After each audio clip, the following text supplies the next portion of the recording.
Doctor Ambedkar ने संस्कृत को राष्ट्रभाषा बनाने के लिए प्रस्ताव भी पास किया। उनका प्रस्ताव फेल किसने कराया? नेहरू जी ने। भारत का जो झंडा डिजाइन हुआ था, नेशनल फ्लैग, वो भगवा कलर का था, उसमें ओम लिखा हुआ था, भगवा झंडा ओम निशान। किसने विरोध किया? नेहरू जी ने। दूसरा झंडा डिजाइन हुआ, भगवा रंग का झंडा, उसमें वंदे मातरम। किसने विरोध किया? नेहरू जी ने। भारत का जब नेशनल एंथम डिसाइड हो रहा था, राष्ट्रगान, तो सब एक मत से कह रहे थे क्योंकि पूरा पूरा फ्रीडम स्ट्रगल वंदे मातरम से हुआ है, तो हमारा जो राष्ट्रगान होना चाहिए वो भी वंदे मातरम होना चाहिए। किसने विरोध किया? नेहरू जी ने। और क्या किया? जनगण मन को राष्ट्रगान बनवा दिया।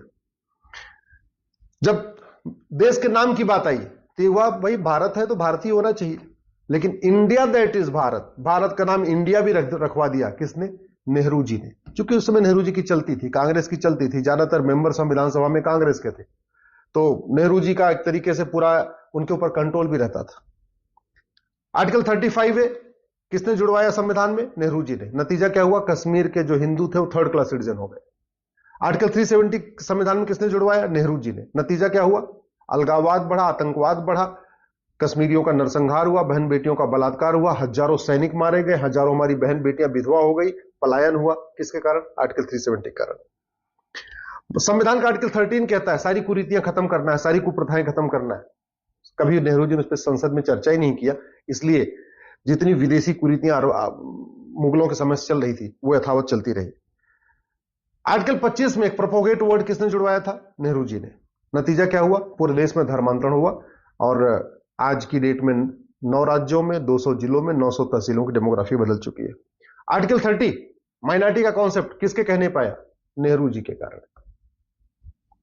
अल्पसंख्यक बहुसंख्यक का जो खेल चल रहा है, जो तुष्टिकरण चरम पे है, वो संविधान में एक आर्टिकल 29-13 जो माइनॉरिटी शब्द आया उसके कारण है। और इसके मूल प्रणेता, इसके डिजाइनर कौन है? नेहरू जी। कभी नेहरू जी ने जो गुलामी के नाम चल रहे हैं भारत में उसको हटाने का प्रयास नहीं किया। एक भी गुलामी का नाम नेहरू परिवार ने नहीं हटाया। एक भी गुलामी का निशान काशी, मथुरा, भद्रकाली, भोजशाला, अटाला, अयोध्या, जितने भी है, एक भी जो गुलामी के निशान है उसको रिस्टोर करने की प्रयास नहीं किया। एक भी गुलामी की कुरीतियों को खत्म करने के लिए नेहरू जी ने कोई प्रयास नहीं किया। एक भी गुलामी की कुप्रथाओं को खत्म करने के लिए नेहरू परिवार ने कोई प्रयास नहीं किया। गुलामी की शिक्षा जो मुगलों के समय से मदरसे चल रहे थे, अंग्रेजों के समय से मिशनरी स्कूल चल रहे थे, उसको किसने आगे बढ़ाया? नेहरू जी ने। गुलामी की जो चिकित्सा व्यवस्था है उसको मजबूत किया और भारत की चिकित्सा व्यवस्था को बर्बाद करने के लिए कानून किसने बनाया? 1954 में नेहरू जी ने। भारत में 1894 में लैंड एक्विजिशन एक्ट बन गया था। अंग्रेजों ने पूरे देश की जमीन मिशनरीज को बांट दिया था। मुस्लिम्स को जमीन नहीं मिली थी, हालांकि उसके पहले मुगलों समय में सारी जमीनें मुस्लिम्स को मिल चुकी थी, लेकिन फिर 1954 में वक्फ एक्ट बना के नेहरू जी ने वक्फ बोर्ड गठित कर दिया। भारत में गुलामी की पुलिस व्यवस्था बदलने के लिए कभी भी नेहरू परिवार ने प्रयास नहीं किया। गुलामी की कर व्यवस्था बदलने के लिए नेहरू परिवार ने कभी प्रयास नहीं किया।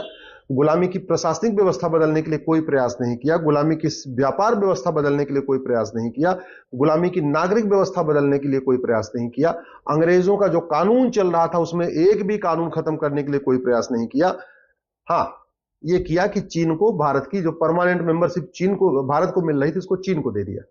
चीन को जमीन भी दान दे दिया, पाकिस्तान को भी जमीन दान में दे दिया, वर्मा को भी जमीन दान में दे दिया, लंका को भी जमीन दान में दे दिया। अपना नाम ऊपर करने के लिए जमीन दान करते रहे भारत की। 1975 में उनकी बेटी ने इमरजेंसी लगा दिया। 1976 में संविधान का जो बेसिक स्ट्रक्चर है वो बदल दिया। जो संविधान का प्रियम्बल है ना, उसको संविधान का बेसिक स्ट्रक्चर कहते हैं। लेकिन 1976 में इमरजेंसी के दौरान जब लोकसभा का टेन्योर पूरा हो गया था तो संविधान का बेसिक स्ट्रक्चर, जिसको प्रियम्बल कहते हैं, उसमें बदलाव कर दिया, उसमें 2-3 नए शब्द जोड़ दिए। 1984 में अलीगढ़ को माइनॉरिटी यूनिवर्सिटी का दर्जा दे दिया। ये पहली बार हुआ था कि भारत में किसी यूनिवर्सिटी को माइनॉरिटी डिक्लेयर किया गया था और यह काम इंदिरा जी ने किया था।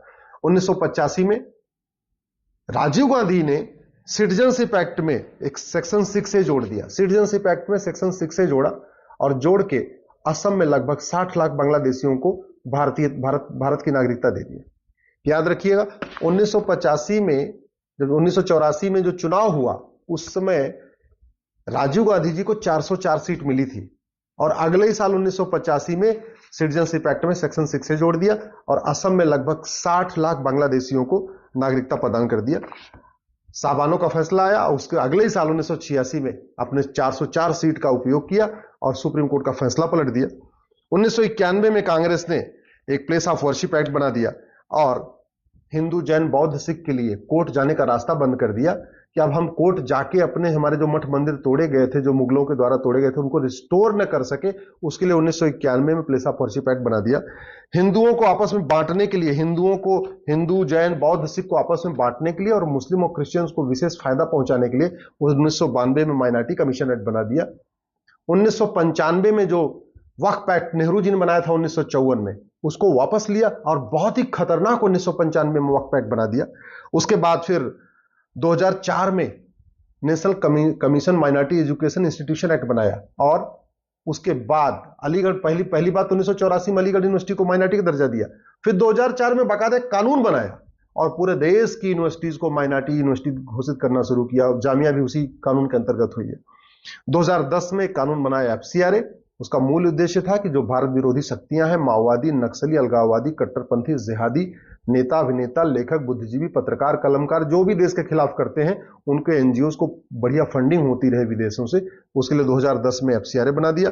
2012 में राइट टू एजुकेशन एक्ट को बदला, मदरसों को राइट टू एजुकेशन एक्ट के दायरे से बाहर निकाल दिया। इसका मतलब ये हुआ कि जो शिक्षा अधिकारी हैं, एजुकेशन ऑफिसर्स होते हैं, वो जाके ये ना देख पाए कि मदरसों में क्या पढ़ाया जाता है, मदरसों में कौन पढ़ा रहा है, मदरसों का सिलेबस क्या है, मदरसों का करिकुलम क्या है। इसके लिए 2012 में बाकायदा मनमोहन सिंह जी की सरकार ने, या सोनिया गांधी जी उसको सरकार कह लीजिए, उन्होंने राइट टू एजुकेशन एक्ट को ही बदल दिया। 2013 में वक्फ एक्ट को असीमित शक्ति दे दिया। 2013 में जैन को भी अल्पसंख्यक घोषित कर दिया। तो अगर आप ध्यान से देखें तो 53 साल राज किया कांग्रेस ने, उसमें 50 से ज्यादा ऐसे घटिया कानून बनाए जिसका मुख्य उद्देश्य था कि भारत की संस्कृति बर्बाद हो जाए, सनातन धर्म